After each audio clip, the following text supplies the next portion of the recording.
आप ये मत डरो कि दूसरा आगे निकल जाएगा। आप अपने को रेस्ट करना शुरू करो, आपकी परफॉर्मेंस अगले दिन अपने आप चेंज हो जाएगी। थके हुए लोग गुस्सा न करें ये मुश्किल है। जो बीमार होता है वो इरिटेबल हो जाता है, चिड़चिड़ापन उसके लिए नेचुरल हो जाता है क्योंकि वो थका हुआ है। कई देशों में आज सबसे ज्यादा बिकने वाली दवाई इज अ स्लीपिंग पिल, क्योंकि इतना चल रहा है ये कि जब लेट भी गए तो ये स्लो डाउन होता ही नहीं है। तो इसलिए 8 to 8 कट ऑफ, और फिर 9 या 10 बजे के बाद फोन और टीवी से ही कट ऑफ।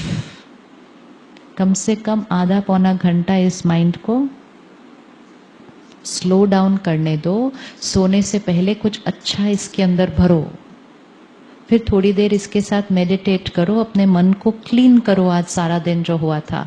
फिर साइलेंट माइंड को लेकर सोने जाओ। जो साइलेंट माइंड को लेकर सोने जाएगा वो सुबह जल्दी उठेगा, एंड मोस्ट इंपॉर्टेंट कैसा उठेगा? Fresh, very energised, very creative, very intuitive. आपकी क्रिएटिविटी यहां से यहां चली जाएगी। आप लॉजिक से काम नहीं करेंगे, आप इंट्यूशन से काम करेंगे। ये वाली बात है, मेरे हिसाब से ये होना चाहिए। लॉजिक कहेगा ये होना चाहिए, आप कहेंगे नहीं ये होना चाहिए, बिकॉज आपने सुबह सुबह अपने माइंड को क्या कर लिया है? चार्ज। थके हुए मन इंट्यूटिव नहीं हो सकते हैं। थके हुए माइंड इंट्यूटिव नहीं हो सकते हैं। थके हुए माइंड लॉजिकल हो सकते हैं, इंट्यूटिव नहीं हो सकते हैं।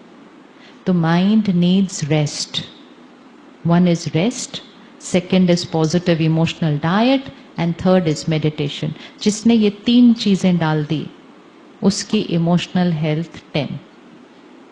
Very simple, it's very simple है, भी बहुत इजी है ये करना। फिर जैसे रुक कर बीच में पानी पीते हैं, ऐसे रुक कर इसको भी बीच में रेस्ट देना चाहिए। बस सुबह 1 घंटा, हर 1 घंटे के बाद 1 मिनट, रात को सोने से पहले 15-20 मिनट फिर मेडिटेशन कर लें, कुछ अच्छा भरे, और कुछ भी नहीं करना है। इससे emotional health, mental health, physical health, रिश्ते, सृष्टि, क्योंकि इससे आपने क्या कर लिया? उस बीज को नरिश किया है।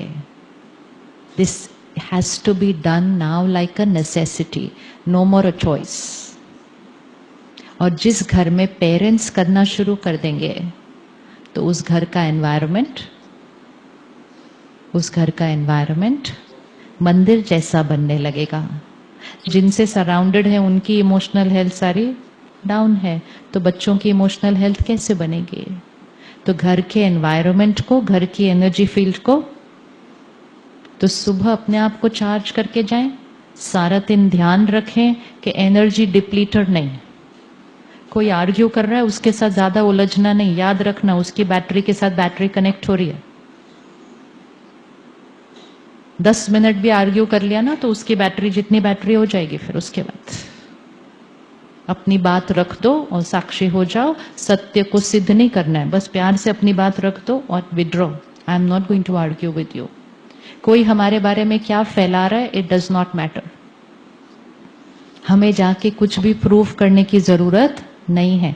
This is how we get entangled and we waste lot of time and energy.